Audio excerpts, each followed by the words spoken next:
মাত্র 1 ঘন্টা হাতে সময় নিয়ে এই সব কাজগুলো করলে তোমার রান্নাঘরের অনেকটাও হেল্প হবে আর তোমার ফ্রিজ থাকবে একদমই ক্লিন। তো সারা সপ্তাহের বাজার আমি কিভাবে গুছিয়ে রাখি আর আমার ফ্রিজটাও কিভাবে অর্গানাইজ করে রাখি সেটাই আজকে তোমাদের সঙ্গে শেয়ার করব।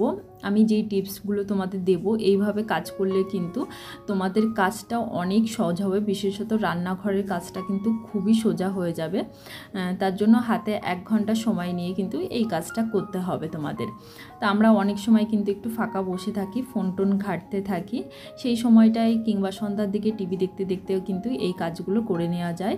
সকালে বিছানাটা তুলে মুখ টুক ধুয়ে এখানে চলে আসলাম একটু প্রাণায়াম করতে, যোগা এইসব করছি। তো রোজ তো সত্যি কথা বলতে সেভাবে করা হয় না, কিন্তু সব সময় চেষ্টা করি একটু করার। আর আমার মতে সবারই একটু করা উচিত, তাহলে কিন্তু শরীরটা ভালো লাগে, মনও ভালো থাকে, এই আর কি।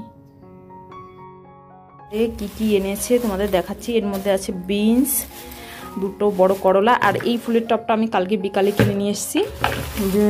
রান্নাঘরে যে মানি প্ল্যান্ট গাছটাকে আছে না, সেটা এটার মধ্যে লাগাবো, তোমাদের সঙ্গেও শেয়ার করব। নিয়ে এসেছি একটু টমেটো, এখানে আছে পেঁয়াজ, আর এটার মধ্যে আছে এই দেখো লাউ দিয়েছে 2টো, আর এর সঙ্গে এটাও দিয়ে দিয়েছে, বলছে এটা নাকি ফ্রি লাউ। আর অল্প কটা আছে ধনিয়া পাতা, আর এইখানে আছে বটবটি, আর ভিতরে রয়েছে পটল। আর ঘরে তো পেঁপে আরও কুমড়ো অনেক সবজি রয়েছে, এগুলো আমাদের অনেক দিন চলে যাবে। এবার কোন দিন কি রান্না হবে সেই হিসাবে আমি সমস্ত সবজিগুলো কেটে যেভাবে রাখি সেভাবে গুছিয়ে রেখে দেব, তোমাদের সঙ্গেও শেয়ার করব। হ্যালো এভরিওয়ান, কেমন আছো তোমরা সবাই?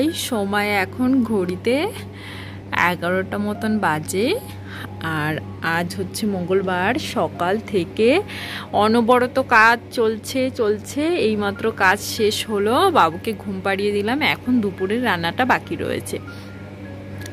বাইরে সমস্ত জামাকাপড় ধুয়ে দিয়েছি, আমি স্নান করে কিছু জামাকাপড় বাকি রয়েছে সেটা মেলতে, আর বাদ বাকি সব মেলেই দিয়েছি। ওই দেখো ওইখানেও চেয়ারে ছোট ছোট জামাকাপড়গুলো রেখেছি। আর এই স্নান করার আগে ফুলের টবটা নিয়ে মানে এর মধ্যে মাটি ভরে পেছন থেকে নিয়ে আসলাম, এটার মধ্যে গাছ লাগাবো, মানি প্ল্যান্ট গাছটা, সেটা তোমাদের সঙ্গে শেয়ার করব। পুরো আজকে কি কি রান্না করব সেটাই ভাবছি। আবারও অনেকটাই বরফ জমে গেছে, এটার মধ্যেও বরফ জমে গেছে, কিছুই বন্ধ হচ্ছে না সেইভাবে। আর এইখানে আমি মাছ টাছ কিছুই রাখতে পারছি না, কারণ এইখানে সমস্ত আমার মাছ মাংসগুলো ভর্তি রয়েছে,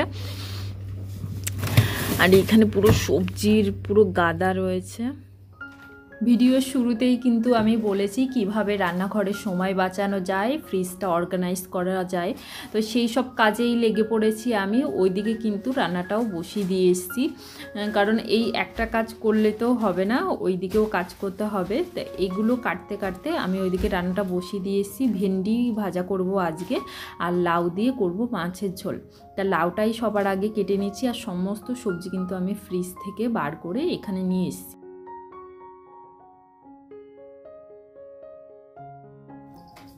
শাক পাতা বলতে কিন্তু এখানে কোনো সবজি পাওয়া যায় না, যখন বাড়ি যাই তখনই একটু শাক পাতা খাওয়া হয়।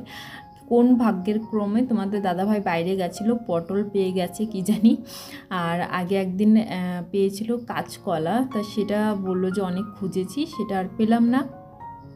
সবার প্রথমে তো লাউটা আমি কেটে নিলাম, তারপর দেখো কুমড়োটা আমি 2টো ভাগে ভাগ করে কেটে নিয়েছি, একদম ছোট ছোট করে কেটে নিয়েছি, এটা শুধু ভাজার জন্য, আর বড় সাইজের করে কেটেছি সেটা তরকারি করব।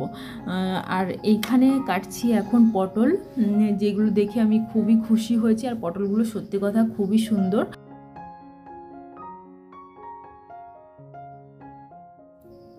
বাড়ি থেকে আসার সময় প্রতিবারই কিন্তু পোস্ত নিয়ে আসি, এবারও এনেছিলাম কিন্তু সেভাবে বেশি করে আনা হয়নি, আর যেটুকু আনা হয়েছিল সেটা না খাওয়া হয়ে গেছে। এবার সেদিন মার্কেটে গিয়ে জিজ্ঞাসা করছি যে এখানে কি পোস্ত পাওয়া যায়, তো ওরা তো বুঝতে পারছে না, ইংলিশে বললাম যে পপি সিড হবে, সেটাও বুঝতে পারছে না। তা বলছে যে ঠিক আছে, ছবি যদি তোমাদের কাছে থাকে তাহলে ছবি দেখাও, হয়তো আমাদের এখানে অন্য কোনো নাম। গুগল থেকে ডাউনলোড করে ওনাকে ছবি দেখানো হলো, উনি দেখেই চিনতে পেরে গেছে এখানে ওইটাকে বলে খাসখাস। তা সেটা অতটাও ভালো ছিল না, কারণ সেরকমভাবে হয়তো এখানে কেউ খায় না। তা দেখলাম একটু খারাপ হয়ে গেছে আর কেমন একটা গন্ধও ছাড়ছে, তার জন্য নিলাম না। আর এখানে ওইটা পোস্ত হচ্ছে 1700 টাকা কিলো মনে হয়। তো এইখানে ছিল হচ্ছে মানে লুজ ছিল, প্যাকেটের মধ্যে ছিল না, তার জন্য ওরকম গন্ধ হয়ে গেছে। এখানে লঙ্কাগুলো ছাড়িয়ে ভালো করে ধুয়ে মুছে এটার মধ্যে রেখে দিচ্ছি। এয়ারটাইট কন্টেনার আর নেই আমার কাছে, তার জন্য এইটার মধ্যেই রাখছি। আর সবজির মধ্যে এখানে রয়েছে গাঁটি কচু, পেঁপে, এইগুলোকে এখন ঝটপট করে কেটে রেখে দেবো।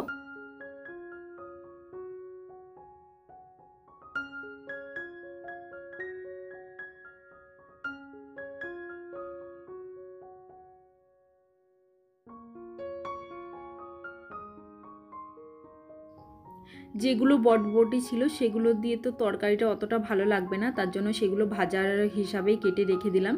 আর পেঁপে, গাঁটি কচু এগুলো তো তরকারিই হবে, তা পেঁপে আর গাঁটি কচুটাও তরকারির জন্য কেটে রেখে দিলাম। দেখো এই জায়গাটার কি অবস্থা। আর এতক্ষণে তরকারি কাটতে কাটতে কিন্তু আমার রান্নাটাও হয়ে গেছে। ঝটপট করে এই জায়গাটা গুছিয়ে নিচ্ছি, বাবু এতক্ষণ ঘুমাচ্ছিল বলে সুযোগে সদ্ব্যবহার হয়ে গেল। এদিকে আমার সমস্ত কিছু গোছানো হয়ে গেল। এবার কিন্তু রান্না করতে আমার একদমই সময় লাগবে না, কারণ তরকারিটা কাটতে অনেকটাই সময় লেগে যায়। আর ফ্রিজটা আমি খুলে রেখে গেছিলাম, কারণ বরফ জমে গেছিলো, তোমাদের তো দেখালাম। এখন ঝটপট এই জল জমে গেছে, আর বাদ বাকি জলটা না বরফ গলে একদম পেছনে স্টোর হয়ে গেছে, সেটাকে পরে আমি ফেলে দেব। এইগুলো ভালো করে ক্লিন করে নিচ্ছি এখন। আর মাছ মাংসগুলো এখন এখানে রেখে দিচ্ছি। আমি ডিপ ফ্রিজে মাছ মাংস অতটা রাখি না, ওর নিচেও অনেকটা পরিমাণে বরফ জমে যায়, সেইখানেই রেখে দিই। তো আজকের ভিডিওটা কেমন লাগলো অবশ্যই কমেন্ট করে জানাবে। আমার ভিডিও ভালো লাগলে আমার চ্যানেলটি সাবস্ক্রাইব করে আমার পাশে থাকবে।